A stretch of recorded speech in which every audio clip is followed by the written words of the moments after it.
All right, race fans, welcome back into the NeSmith Weekly Series Hotline. On the telephone, Mr. Logan Yates, actually the 2007 East Region champions. We got a former champion on the telephone. Logan, you guys get a big win a week ago at Talladega Short Track. Tell us a little bit about that weekend. Well, we unloaded off the trailer in hot laps, and the car was pretty good right from the beginning, so we didn't have to make any changes for the heat. And we actually ran second most of the heat, and then the leader, he made a little mess up, and we were able to get by him. The track was pretty much one groove down in the bottom, all ready for the heat race. And then we made a few little changes to make the car a little bit better for the feature, and we went out and started outside front row, and I knew, we needed to get the lead right from the beginning since the track was so slick from the middle up. And so when they turned it green, I was able to get ahead of Brett Holmes right at the beginning, and I was able to hold him off.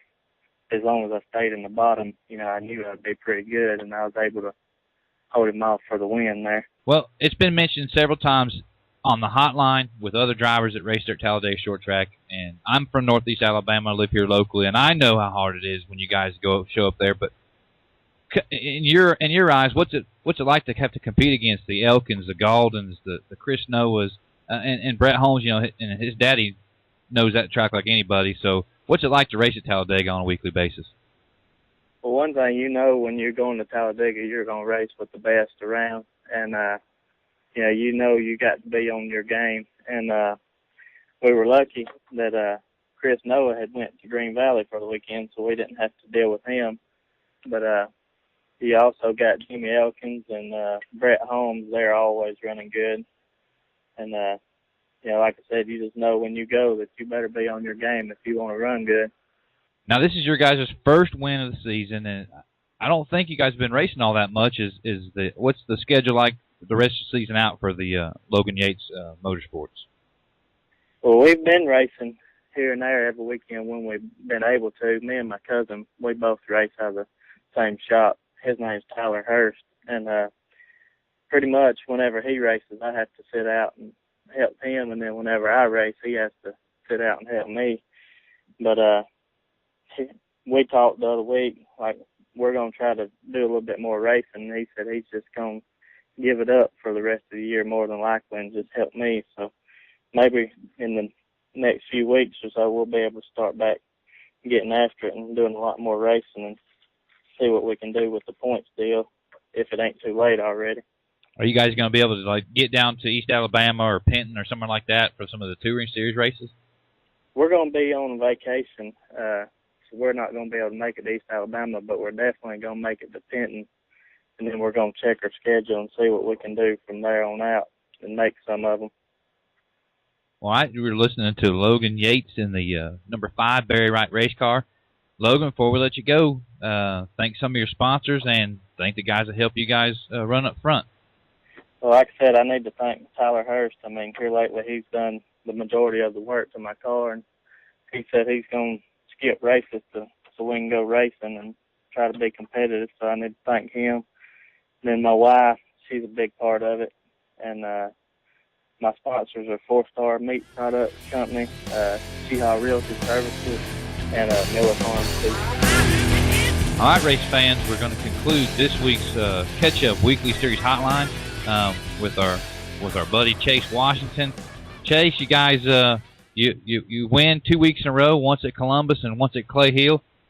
Talk to us about the Columbus race. Columbus, last weekend we went and ran. We ran both nights. We ran Friday and Saturday. Jeremy, he won Friday night.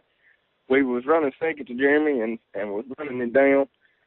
And the track was kind of rough, and I hit a hole, and it got my fender flare bracing up under my tire and upset the race car, so I pulled off.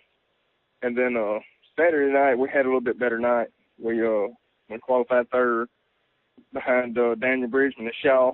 And when the race started, me and Shaw went to the point, and I was right behind him there. And the track was real good. We was right around the bottom for a little while, and I kind of thought in my head the laps was winding down, and I thought, well, I better do something.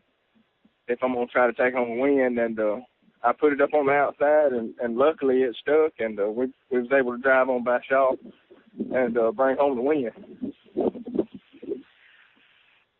And then you guys went over to Atwood, Tennessee, at Clay Hill Motorsports Park. Talk to us a little bit about that. Yeah, that was this weekend. We as you know, it rained everything out. You know, south of Tennessee, except for Pike County, and it was closer to go to Atwood than it was to Pike County. So we rode on up there thinking we might get some racing in. And Camden Speedway, about 30 minutes from there, they had a big race, and it kind of drew a bunch of the cars away from Atwood. But we had 6 cars, and that's enough to have a race with. And we started our heat race 3rd and finished the heat race 6th. I had a mess up in the heat race, and we started the feature 6th, and track was real good, real racy, and we was able to come around the top and get around a bunch of cars, and passed, I believe it was Kyle Berry there for the lead with a couple of laps to go, and brought that one home too. Now you guys were at the Clay Hill, at the touring race we had at Clay Hill. Did you take anything from the touring series race and apply it to this race here over the weekend?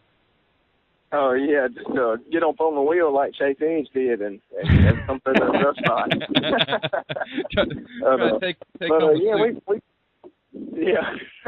We took a little bit from up there. We checked our notebooks and everything and found out that we tried the thing in the heat race and it wasn't very good, and we went back to original for the feature and tried a few more things for it, and luckily it worked out for us, and we was able to come away with a good notebook, and next time we'll go back up there, we'll know pretty sure about how we need to be and how the track's going to be. That way maybe we can run up front again.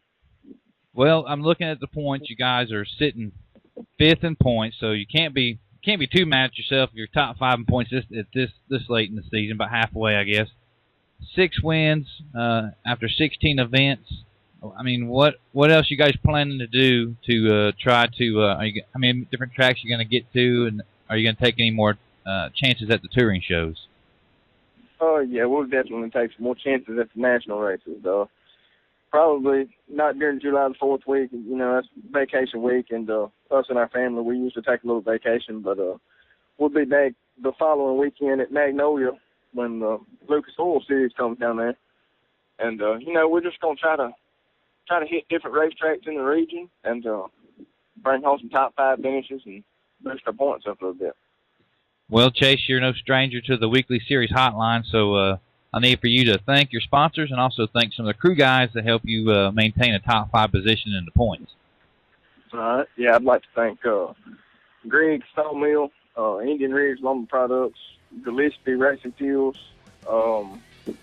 45 Race Shop, R&R Welding, my mom and my dad and all my family that supports me, goes to the racetrack and supports me. And I'd like to thank my crew chief, Joel Murphy.